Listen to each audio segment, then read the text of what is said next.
Do you work really hard during the day to eat perfectly only to find yourself buried in a bag of chips at the end of the night? Do you wake up hungry in the middle of the night, needing to eat something, which then disrupts your sleep? Are you rarely, if ever, hungry in the mornings? If so, nighttime snacking could be derailing your progress to weight loss. In this video, I'm going to talk about my 3 favorite tips to overcome nighttime snacking. And it's probably simpler than you think. Hey friends, I'm Christina. I'm a nutrition coach, and on this channel, I talk about lean eating skills and the psychology of behavior change while keeping lots of fun in life. So, is nighttime snacking derailing your progress to weight loss? One of the first skills I talk about with weight loss clients is to eat 3 to 4 balanced and satisfying meals a day and limiting snacking in between. This allows us to really practice what it feels like in our bodies to be physically hungry and what it feels like in our bodies to be satisfied and stop eating at just enough. Listening to our body's hunger and fullness cues is the #1 cheat code to lifelong results of leanness, and I love teaching clients how to pay attention to this. When we first talk about this skill, I usually ask, is there a particular part of the day where you find yourself grabbing unplanned bites and nibbles of food? I like to break it up into 3 sections of the day: between breakfast and lunch, between lunch and dinner, and between dinner and bedtime. Lots of my clients say their post-dinner snacking ritual is the most difficult time to stop, and I get it because I've also been there. Now, if I were working with you one-on-one, we could completely customize what this might look like for you and your life.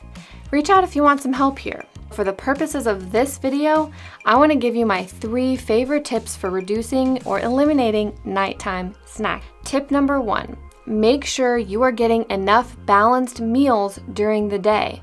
Many of my clients find that nighttime snacking is happening because they actually aren't eating enough food during the day.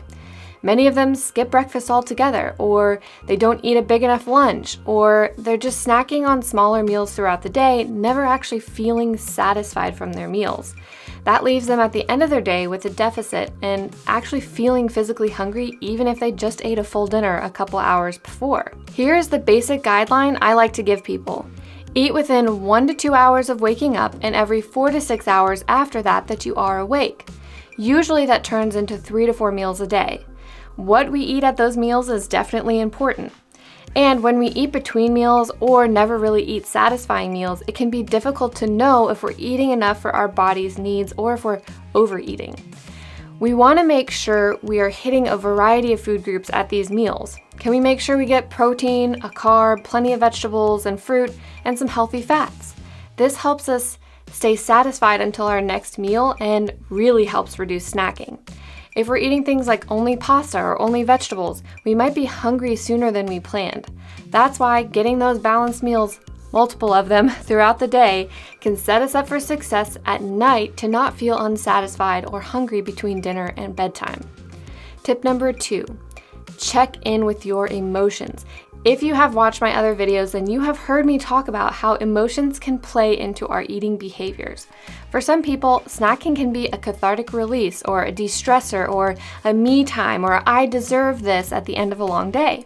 If you've already checked off that yes, you did have those 3 satisfying and balanced meals throughout the day, so you're not physically hungry, then what we want to take a look at is some psychological hunger going on. Desire for food can be really strong, but it isn't a physical need. So check in with yourself. What emotions are you feeling? If you need a bit of help with this, then you're definitely not alone here. Many adults are not great at identifying emotions beyond happy and sad, etc. There are some great resources online if you Google feelings wheel, and it could be worth getting curious about. So check it out. And I just want to say, food is a valid coping mechanism that maybe has helped you in life with your negative emotions, but maybe you're ready to try something different if it's no longer serving you. If you're trying to lose weight, identifying the emotions you're feeling and seeking an activity that is non-food related is a great place to start. Some of the most popular ones with my clients are taking a bubble bath, going for a walk, calling a loved one, doing a crossword puzzle, putting on your favorite record and dancing, going for a drive, getting a massage, organizing a closet, or planning a trip. What things would you add to that list? So my 3rd tip is a technique I learned from the best nutrition coach and dietitian in the world, Georgie Fear. She calls it the 3 Ds of detaching from urges to overeat, and that includes nighttime snacking. So it can be related to identifying our emotions, but not always. Sometimes we've just developed a habit of snacking and we need to form new habits. So this is how it works. When you feel that urge to overeat, pause for a moment. You're going to delay.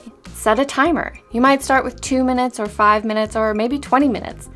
During that time, you're going to distract yourself with an activity. Feel free to use any of the ones I mentioned before or come up with your very own list of things to distract yourself with. After the timer goes off, decide. You're going to decide if you really want that snack still or if you're fine without it and you can move on. What this does is interrupt that auto response from getting an urge to obeying the urge without any thought in between. Even if you start with 2 minutes, you're making changes to the behavior and you can build that muscle up over time. Give it a try. If you're currently eating lots of snacks at night and feel this to be an impossible task, don't fret. Start where you are. I'm not saying quit all of your snacking cold turkey because that's an all or nothing thinking and it can really mess us up in the long run. So let me give you an example. Maybe instead of eating chips straight out of the bag at night, you put all of your snacks in a bowl or on a plate where you can see how much you're eating of them.